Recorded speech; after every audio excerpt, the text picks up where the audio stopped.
আম্মা,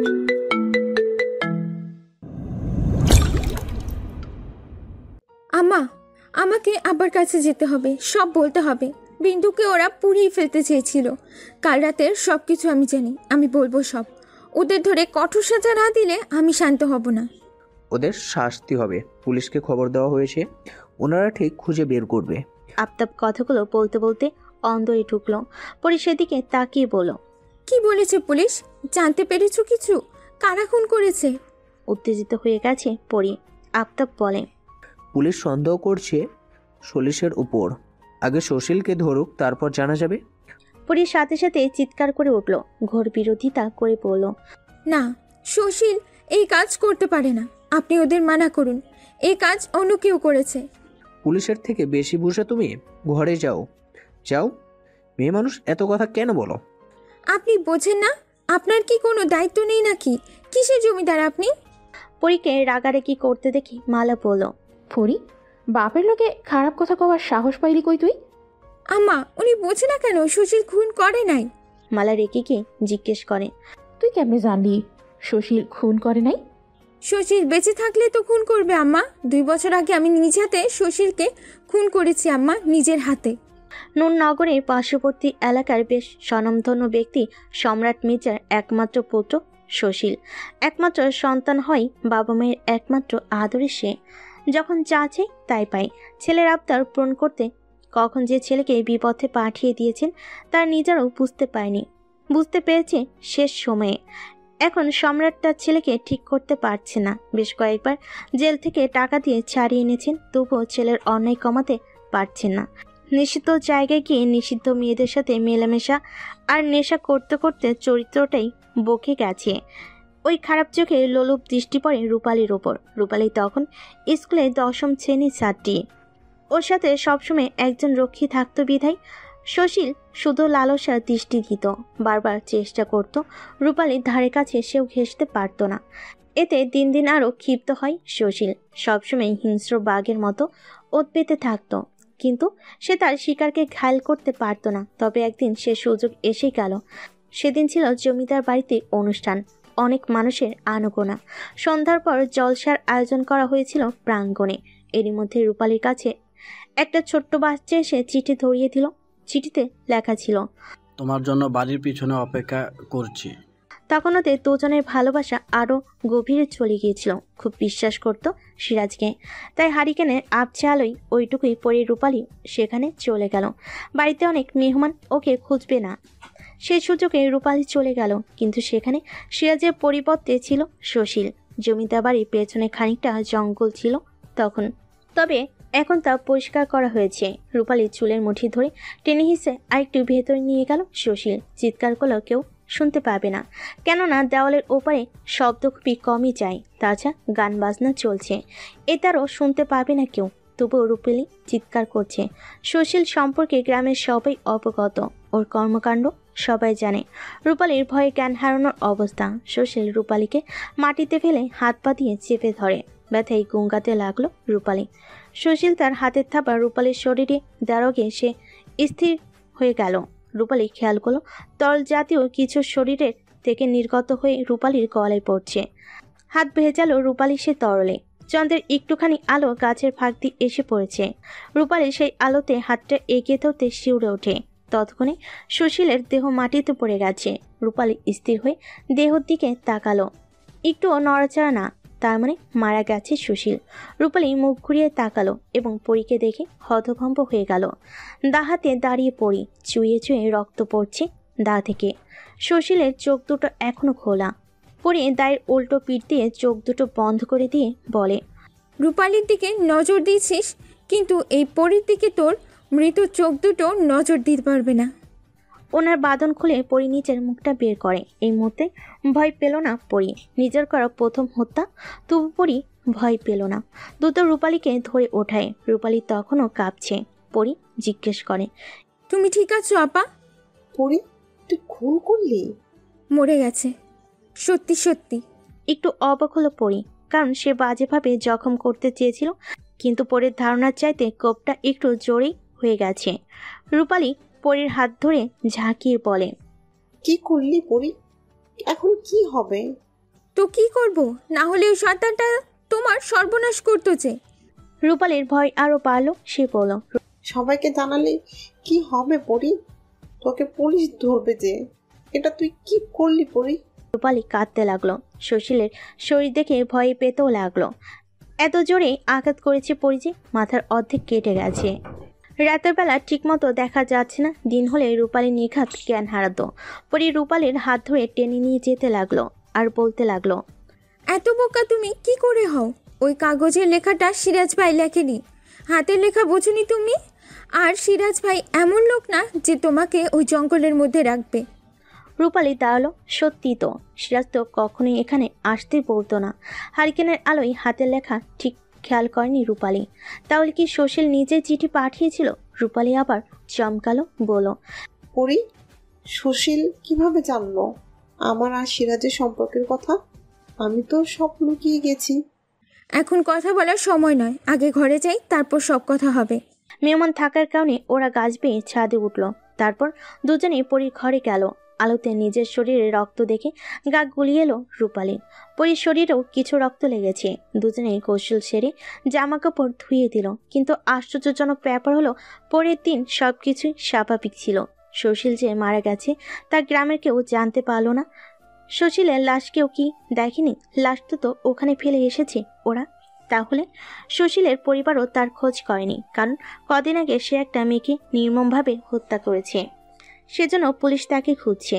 সুশীলের বাবা ওকে ভারত পাঠানোর ব্যবস্থা করেছিল। বাবার কাছ থেকে বিদায় নিল সুশীল। গ্রামেই পলায়িত ছিল। সুশীলের নজর রূপালীর দিকে তখন অটুট। তাই ভারতে যাওয়ার আগে রূপালীর উপর শেষ থাপা দিতে চেয়েছিল, কিন্তু ও নিজেই শেষ হয়ে গিয়েছে। সম্রাট ভেবেছে হয়তো তার ছেলে ভারতে চলে গেছে। পরি কিছুতেই বুঝতে পারছে না সুশীলের লাশ কোথায়। সেজন্য ওই জঙ্গলে পরি যেতে চাইলে রূপালী আটকে দেয়, বলে, তুই যাবি না পরি? ভালোই হয়েছে, কেউ জানে না।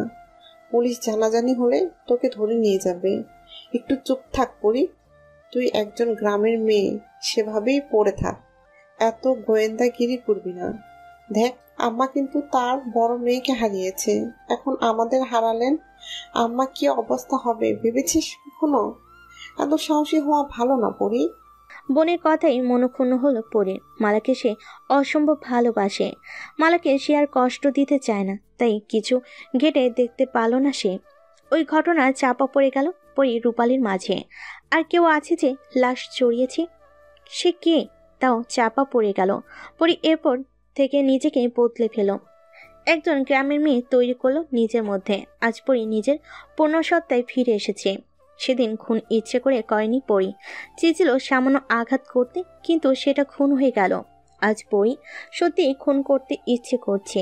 বিন্দুকে যারা মেরেছে তাদের আরও নির্মমভাবে খুন করতে চাইছে পরি।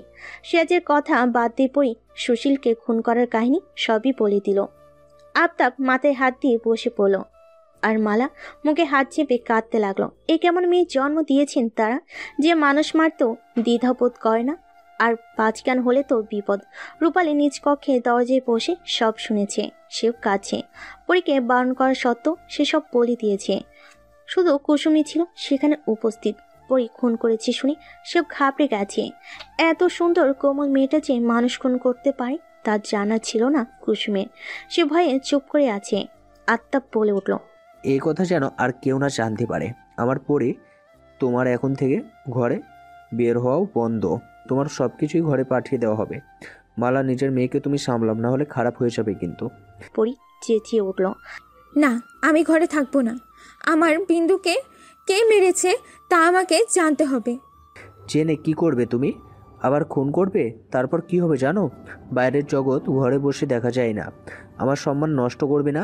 মালা, মেয়েকে কাছে রাখতে চাইলে আটকে রাখো। আফতাব অন্ধ থেকে বেরিয়ে গেল।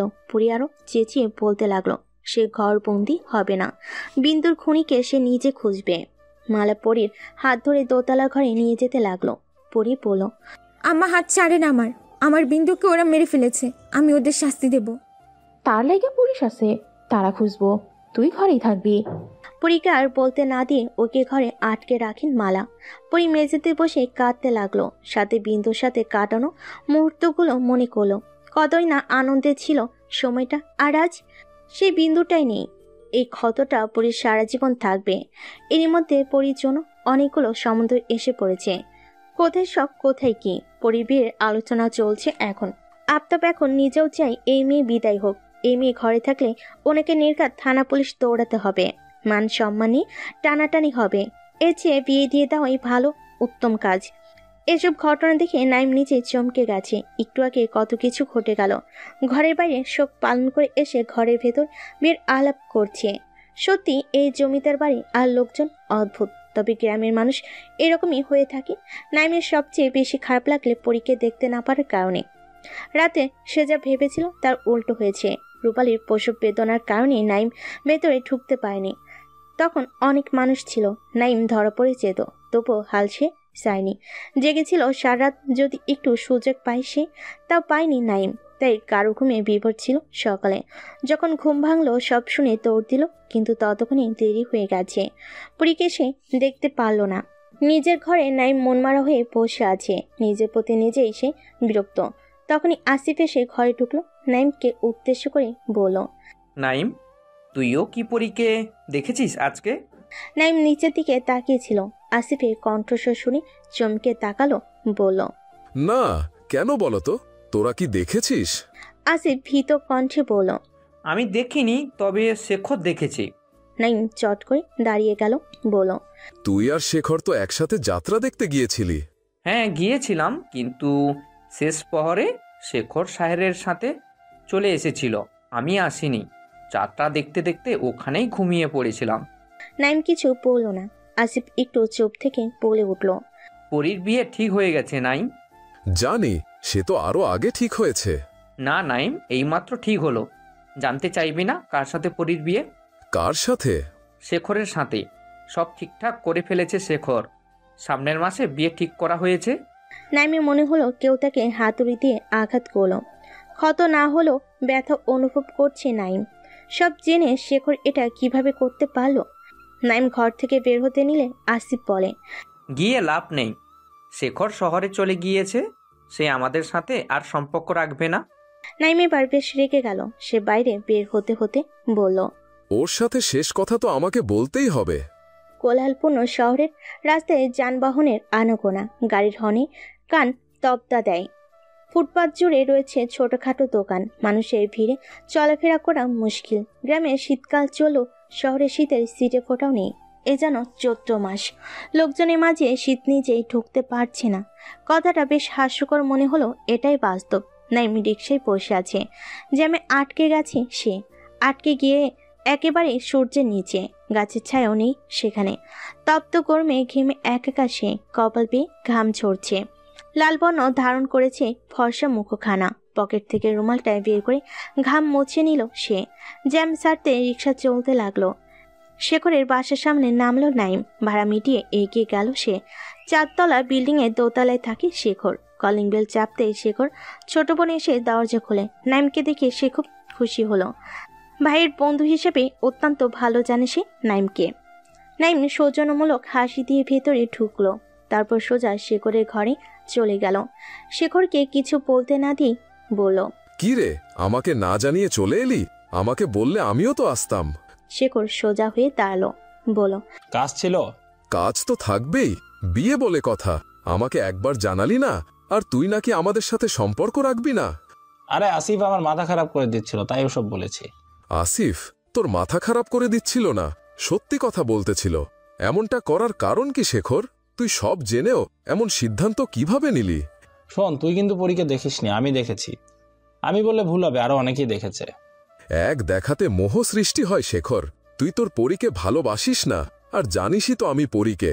নাইমকে থামিয়ে শেখর বলল, তুই তোর দেখিসনি, তাহলে তুই কিভাবে ভালোবাসিস বল? আমি দেখে ভালোবাসতে না পারলে তুইও পারিসনি নাইম। হ্যাঁ মানছি আমি পরীর সৌন্দর্যে মোহিত হয়েছি, তাহলে তো তুইও হয়েছিস। দেখিসনি পরীকে কিন্তু মুখের কথা শুনেই তোর এই অবস্থা, আর আমার দেখে কি অবস্থা হয়েছে ভাবতে পারছিস? ঘৃণায় চোখ ফিরিয়ে নিল নাইম। ছি, এতটা জঘন্য মনের মানুষ শেখর তা আজ জানলো নাইম। শেখরের দৃষ্টিভঙ্গি এতটা কুৎসিত, ওর মতো ছেলে পরীকে পাওয়ার যোগ্যতা রাখে না। তোর দৃষ্টি যে এত নোংরা তা আমার জানা ছিল না শেখর। ওই মেয়েটার দিকে ভালোবেসে তাকানোর বদলে লোলুপ দৃষ্টি দিচ্ছিস। আমি খারাপ নজরে দেখিনি পরীকে। তুই যদি তখন একবার পরীর স্নিগ্ধ মুখশ্রী দেখতি, তাহলে তুইও এক দেখায় আবার নতুন করে মেয়েটির প্রেমে পড়তি। বিশ্বাস কর, আমি খারাপ চোখে দেখিনি। আমি কেন, কোনো পুরুষই বিকৃত নজরে দেখার কথা ভাবতেও পারবে না। মোহে আটকে গেলেও একদিন ঠিকই ভালোবেসে আগলে রাখবো। দীর্ঘশ্বাস ছাড়ে নাইম। আমি মানতে পারছি না শেখর, বন্ধু হয়ে এইভাবে বেইমানি করে ঠিক করলি না। নিজের পছন্দ কে হওয়াটা বেইমানি নয়? নাইম আর কথা বলল না। চলে যেতে উদ্যত হয়েও ফিরে তাকালো শেখরকে উদ্দেশ্য করে বলল, যদি কোনোদিন শুনি পরি তোর কাছে ভালো নেই, সেদিন তোকে খুন করতেও আমি পিছপা হব না। শ্মশানে কাঠপোড়া ধোয়া উঠছে এখনো, দাউ দাউ করে আগুন জ্বলছে বিন্দুর চিতায়। দূরে মাটিতে বসে এক দৃষ্টিতে তাকিয়ে আছে সম্পান। না, আজ আর তার চোখে এক ফোঁটা জল নেই, সব শুকিয়ে গেছে। বিন্দুর কথাগুলো মনে পড়ছে খুব। বিন্দু তো বলেছিল সে সম্পানকে ভুলবে না, তাহলে আজ কেন ওকে ভুলে রেখে গেল? সম্পানকেও তো সাথে নিয়ে যেতে পারতো। হঠাৎই সম্পান শুনল বিন্দু আগুনের ভেতর থেকেই যেন বলছে, তোমার নামে সিঁদুর ছাড়া অন্য নামের সিঁদুর আমার মাথায় পড়ার আগেই যেন আমার মরণ হয়। আমি তোমার বউ হমু মাঝি। সম্পান তৎক্ষণাৎ উঠে দাঁড়ালো। বিন্দু বলে এগিয়ে গেল আগুনের দিকে, কিন্তু তার আগে কয়েকজন লোকে টেনে ধরল সম্পানকে। চেতনা হারিয়ে সম্পান ঝাঁপ দিতেও পারে ওই আগুনে। সম্পান চিৎকার করে বলতে লাগলো, আমি তোরে সিঁদুর পরেছি বিন্দু, তাও আমারে রাইখে দাস না। তোরে ছাড়া আমি ভালো থাকুম না বিন্দু। মহেশ সম্পানের পাগলামো দেখতেছে আর চোখের পানি ফেলতেছে। এখন মহেশের মনে হচ্ছে সম্পানের সাথে বিন্দু ভালো থাকলো। ছেলেটা সত্যি বড্ড বেশি ভালোবাসে তার মেয়েকে, কিন্তু এখন এসব বলে কি লাভ? সে বিন্দুটাই তো আর নেই। মহেশের এখন মনে হচ্ছে এই পরিস্থিতির জন্য একমাত্র দায়ী চন্দনা। চন্দনা যদি রাজি হতো সম্পানের সাথে বিন্দুকে বিয়ে দিতে, তাহলে এসব হতো না। আদরি মেয়ে বিন্দুর এমন পরিণতি হতো না। বিন্দুর শেষ কৃত্য সম্পন্ন হতেই সবাই চলে গেল। সম্পান হামাগুড়ি দিয়ে এগিয়ে গিয়ে কিছুটা ছাই হাতে নিল। পানি দিয়ে আগুনের আভা কমানো হলো, এখনো ছাই বেশ গরম। তবে প্রেমিক পুরুষ সম্পানের হাতটা সয়ে নিল।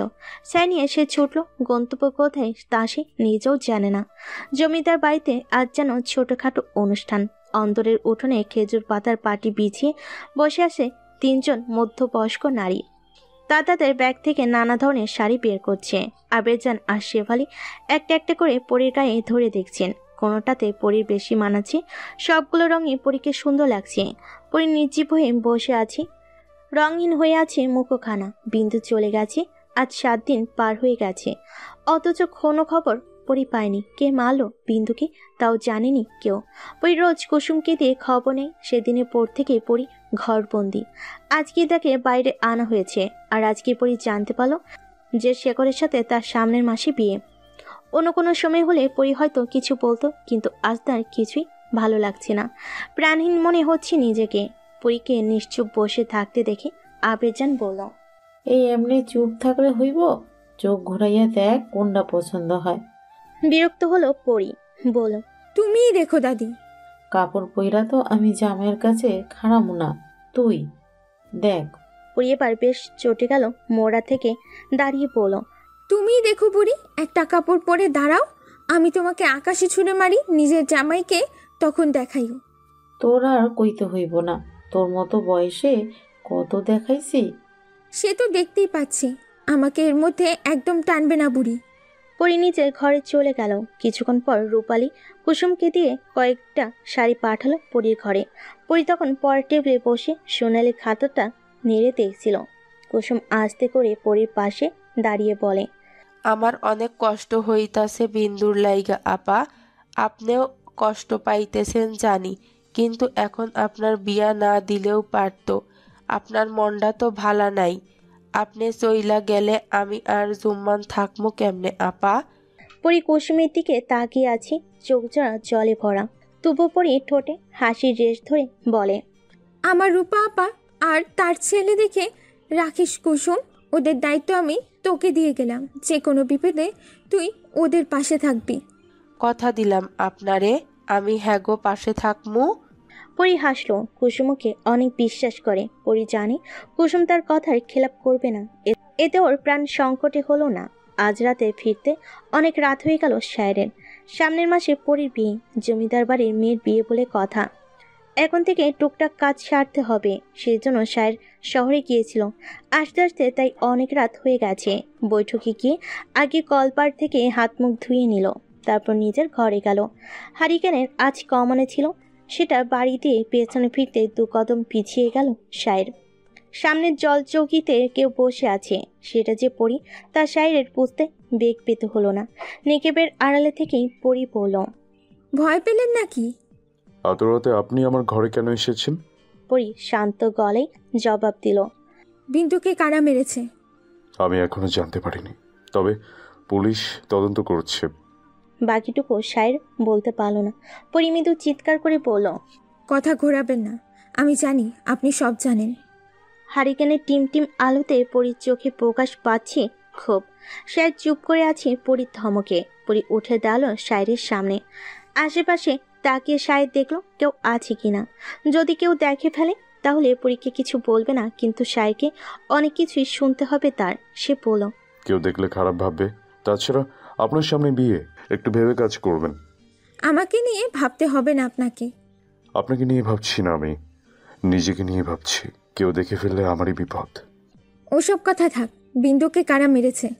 আমি সত্যিই জানি না, আমাকে জানার অধিকার আপনার বাবা দেয়নি। বিস্মিত হলো পরি, বলে, মানে ভালো করে বলুন। আমাকে এই ব্যাপার থেকে দূরে থাকতে বলা হয়েছে। দেখুন, আমাকে ঠিক যতটা বলা হয় ঠিক ততটুকুই করি। আপনি কেন ভুলে যাচ্ছেন আমি আপনার বাবার গোলাম মাত্র। আমাকে তিনি যা বলেন আমি তাই করি। প্রশ্ন করার অধিকার আমার নেই। বিন্দুর মৃত্যুর কথা জানলেও কাউকে বলতে আমি পারবো না। আপনার বাবাই সবাইকে বলবেন। পুলিশ এখনো কাউকে ধরতে পারেনি। আমি বিশ্বাস করি না আপনার কথা, আপনি মিথ্যা বলছেন। বলুন না, বিন্দুকে কারা মেরেছে? শেষ কথাটাতে অসাধ্য ফুটে উঠল পরির চোখে। পানি স্পষ্ট দেখতে পেল সায়ের। খারাপ লাগলো, কিচ্ছু করেনি সায়ের। একটু ভেবে সায়ের হাত বাড়িয়ে দিল পরির দিকে, বলল, বিশ্বাস না হলে শাস্তি দিতে পারেন। হারিকেনটা ওখানে আছে। পরি এক পলক হারিকেনের দিকে তাকিয়ে আবার সায়েরের দিকে তাকালো। এই মুহূর্তে সে কিছুই বিশ্বাস করতে চাইছে না, তবে সায়েরের কথা শুনে মনে হলো সে মিথ্যা বলছে না। তবে সত্যিটা কি? বিয়ের পর তো এখানে আসতে পারবে না পরি, তাহলে সত্য উদ্ঘাটন করবে কিভাবে? ছোট্ট মস্তিষ্কে আর চাপ নিতে পারছে না পরি। বিনা বাক্যে প্রস্থান করলো। বিন্দুর চলে যাওয়ার আজ 22 দিন। পুলিশ এখনো কোনো হদিস পায়নি। তাদের ধারণা আসামিরা গা ঢাকা দিয়ে আছে, এখন ওদের ধরা অসম্ভব। তাই কেসটা এমনভাবে সাজাতে হবে যেন সবাই ভুলে গেছে বিন্দুর কথা। তবে ওৎপাতেই থাকবে। এখন শুধু আসামিদের বের হওয়ার পালা। সন্দেহ তাদের করা হয়েছে যারা যাত্রাপালায় ছিল, কিন্তু বিন্দুর মৃত্যুর পর তাদের কোনো খবর নেই। কুসুম এসে কথাগুলো পরীর কানে তুলল। পরি কিছু বলল না। কুসুমের খারাপ লাগছে পরীকে এভাবে দেখে। যে মেয়েটা সারা অন্তর ঘুরে বেড়াতো, সে মেয়েটা কেমন চুপচাপ হয়ে গেছে। কুসুম হঠাৎ প্রশ্ন করে বসে, আচ্ছা আপা, আপনি যে খুন করলেন আপনার ডর করে নাই? কুসুম ভেবেছিল পরি রাগ করবে ওর কথায়, কিন্তু পরি তা করল না। বলল, মানুষ যখন কোনো খারাপ পরিস্থিতির সম্মুখীন হয় তখন কোনো ভয় থাকে না তার। আমারও তাই হয়েছিল। তখন কি করব ভেবে পাচ্ছিলাম না, তাই রাগের বশে খুন করে ফেললাম। পরে অবশ্য আমি নিজেও ভয় পেয়েছিলাম, কিন্তু আপাকে বুঝতে দিইনি। আপনার অনেক সাহস আপা। আমি তো মুরগি জবাই দেখতে ভয় পাই, আর আপনি মানুষ জবাই করলেন। জানোয়ার জবাই করতে ভয় কিসের? কুসুম দাঁত বের করে হাসল। সবসময় সঠিক জবাব পাই সে পরীর থেকে। মালাকে আসতে দেখে কুসুম হাসি বন্ধ করে দাঁড়িয়ে গেল। মালা পরীর মুখোমুখি বসলো। হাতে একটা কাপড়ের তৈরি ব্যাগ। ব্যাগ থেকে বেশ কিছু গহনা বের করে বলল, দেখ তো পছন্দ হয়। পরী গহনাগুলোর দিকে তাকালো না, মালার দিকে তাকিয়ে রইল। কুসুম উকি দিয়ে বলল, একদম খাঁটি সোনা আপা, একবার দেখেন। পরী হেসে বলে, আমি খাঁটি সোনাই দেখতেছি কুসুম। মালা অবাক হয়ে তাকালো পরীর পানে। কাঁদছে পরী। মালার নিজের চোখে অশ্রুরা ভিড় করলো। মেয়ের মাথায় হাত বুলিয়ে দিয়ে বলল, কান্দোস কেন? আপনাকে রেখে আমি যাব না আম্মা। মালাকে জড়িয়ে ধরে কেঁদে ওঠে পরী। কাঁদতে কাঁদতে বলে, আমাকে তাড়িয়ে দেবেন না আম্মা, আমি আপনার কাছে থাকতে চাই। মালাও কাঁদছে। পরীকে যতটুকু শাসন করেছে তার দ্বিগুণ ভালোবেসেছে। পরীকে বুঝতে দেয়নি পরীর সুরক্ষার জন্য কসম দিয়ে ঘরবন্দি করে রেখেছিলেন মালা। তিনি চাননি সোনালি আর রূপালীর মতো কাউকে পছন্দ করে ঠুকুক তার ছোট্ট মেয়ে। কষ্ট পাক, তাছাড়া সকল খারাপ দৃষ্টি থেকে আগলে রেখেছি পরীকে। না জানি পরিস্বামী তাকে কতটা সুরক্ষা দেবে, কিন্তু মালা তার পূর্ণ দায়িত্ব পালন করেছেন। তার এখন কোনো আফসোস নেই। উপরওয়ালার কাছে সে সম্মানের সহিত ছোট্ট মেয়ের কথা বলতে পারবে, এটা তার প্রশান্তি। পরীকে সান্ত্বনা দিয়ে মালা বলেন, সব মাইয়া গই একদিন পরের ঘরে যাইতে হয় রে। দোয়া করি তুই যেন সুখী হস। শহরে তুই ভালো থাকবি, ওইখানে ভালো স্কুল কলেজ আছে, তুই পড়ালেখা করবি। পড়ার কথা শুনে মালাকে ছেড়ে দিল পরী। কান্নাও বন্ধ হয়ে গেল। পড়ার প্রতি মন টানেই না পরীর।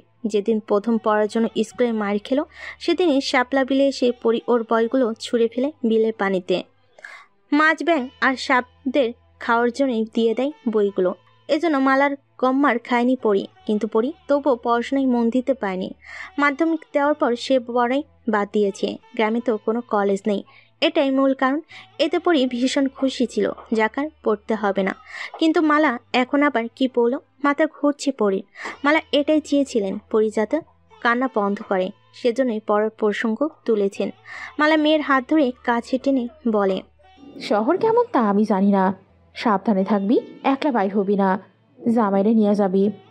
জামের শব্দটাতে যেন বিষম খেলো পরী। সে তো শেখরকে ঠিকমতো চেনে না, কিভাবে মানিয়ে নেবে শেখরের সাথে পরী?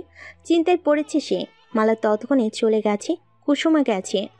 পরীর চেতনা ফিরতেই চোখের সামনে ছড়িয়ে রাখা গহনাগুলো দেখতে পেল। তাতে হাত বুলিয়ে পড়ল, এই গয়না কি সুখ দিতে পারে? টাকা পয়সা কি শান্তি দেয়? তাহলে এত ঐশ্বর্য থাকতে আমি কেন এক টুকরো সুখ পাই না? অট্টালিকায় সুখ না থেকে যদি কুঁড়ে ঘরে সুখ থাকে, তাহলে আমি ওই কুঁড়ে ঘরে যেতে চাই। পরী ইচ্ছেগুলো রং ওঠা চার দেওয়ালের মাঝে সীমাবদ্ধ রইল। তারাও যেন বুঝে গেছে পরী কী চাই। জীবনে যে ভালোবাসে সব।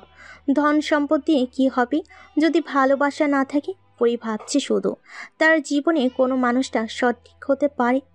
তার জীবনে কোন মানুষটা সঠিক হতে পারে? দিন পেরিয়ে রাত, রাত পেরিয়ে দিন। প্রকৃতির নিয়ম মেনে সময় এগিয়ে যাচ্ছে। ঘনিয়ে আসছে জমিদার বাড়ির কন্যার বিয়ের দিন। উৎসবে মেতেছে পুরো গ্রাম। দলে দলে মেয়েরা অন্দরে ঢুকছে নববধূকে দেখার জন্য। বিদায় নেওয়ার পূর্বে পরীকে সবাইকে দেখে নিচ্ছে। বয়স্করা পরীকে দোয়া দিচ্ছে, আর পরী চুপচাপ মাথা পেতে নিচ্ছে। নতুন সাজে সাজানো হচ্ছে জমিদার বাড়িকে। সব কিছু তদারকি করছে সায়ের। দম ফেলার সুযোগ নেই তার। গায়ে হলুদের সব জিনিসপত্র শুনে গুনে গুনে অন্দরে পাঠাচ্ছে সে। একটু পরে গায়ে হলুদ শুরু হবে। হলুদ কাপড় পরিয়ে পিড়িতে বসানো হয়েছে পরীকে। রূপালীও এসেছে, ছেলেকে শেফালির কাছে রেখে এসেছে। হলুদ বাড়ছে একজন মহিলা। পরী অন্যমনস্ক হয়ে বসে আছে, পিঠ ছড়ানো চুলগুলোতে। হাতে চুড়ি আর হলুদ রঙে পরী যেন ঝলমল করছে। এই পরীকে দেখে আজ যেন প্রকৃতি হিংসে করছে। তাই তো সূর্যকে আজ লুকিয়ে রেখেছে। রূপালী তাড়া দিয়ে বলে, আপনারা তাড়াতাড়ি করুন, এই শীতের মধ্যে কতক্ষণ বসে থাকবে? এরপর গোসল করাতে হবে। কুসুম গরম পানি নিয়ে আয় না। সবাই খুব তাড়াতাড়ি সব করতে লাগলো। প্রথমে পরীকে মালা হলুদ ছোঁয়ালো, কপালে গাঢ় চুম্বন করে বলে, সুখী হ। জেসমিন এই প্রথম পরীকে ছুঁয়ে দিল। মন্দ লাগলো না পরীর। ওর মায়ের স্পর্শই যেন পেল। চোখ তুলে জেসমিনের দিকে তাকিয়ে মৃদু হাসলো। জেসমিন ওর কপালে চুমু এঁকে দিল। পরীর সারা শরীরে হলুদ মেখে দিল এক এক করে। আবির চান তা দেখে বলে, অত হলদি মাখিস না, আমার নাতনি এমনিই সুন্দর, অহন গোসল দে। আবির চান রসিকতা করে বলে, নাত জামাইয়ের যে চান কপাল, আমাগো পরীর মতো মাইয়া পাইছে। হ, এই চাঁদ দেখলে তো আর ছাড়তে চাইব না।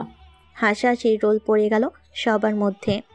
পরী আগের মতোই বসে আছে। কুসুম গরম পানি আনলো। গোসল করানো হলো পরীকে। গরম পানিতে গোসল করে শীত লাগছে পরীর। ঠকঠক করে কাঁপছে, ঠোঁট দুটো নীল হয়ে আসছে। সারা শরীরে হলুদ মাখানোর ফলে হলদেটে হয়ে আছে ফর্সা দেহখানা। রূপালী আবার তাড়া দিতে পরীকে ঘরে নিয়ে গেল। হলুদ শাড়ি পাল্টে লাল শাড়ি পরানো হলো। আর কিছুক্ষণ পরেই বর আসবে। এরই মধ্যে মালা এলেন হাতে পাশে বাটি নিয়ে। নিয়ম অনুসারে পরীকে 3 বার খাইয়ে দিলেন মালা। তারপর বাকিটুকু ছোট ছোট ছেলে মেয়েদের খেতে দিলেন। গায়ের হলুদের আগেই পরীকে ভাত খাইয়ে দিয়েছিলেন স্বয়ং জেসমিন। আজ পরি কাউকে না করেনি। জেসমিনের খুব ভালো লাগলো পরির আচরণে। নিয়ম মতো পরি গায়ে হলুদের পর আর কিছুই খেতে পারবে না, শুধু ওই পায়েস বাদে।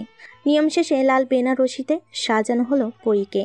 বোনকে নিজ হাতে সাজালো রূপালী। সবশেষে লম্বা ঘোমটা টেনে দিয়ে বলল, মাশাল্লাহ, তোকে রাজকন্যার চেয়ে সুন্দর লাগছে পুরি। বরের নজর ব্যতীত কারোর নজর যেন না লাগে। হাসলো রূপালী।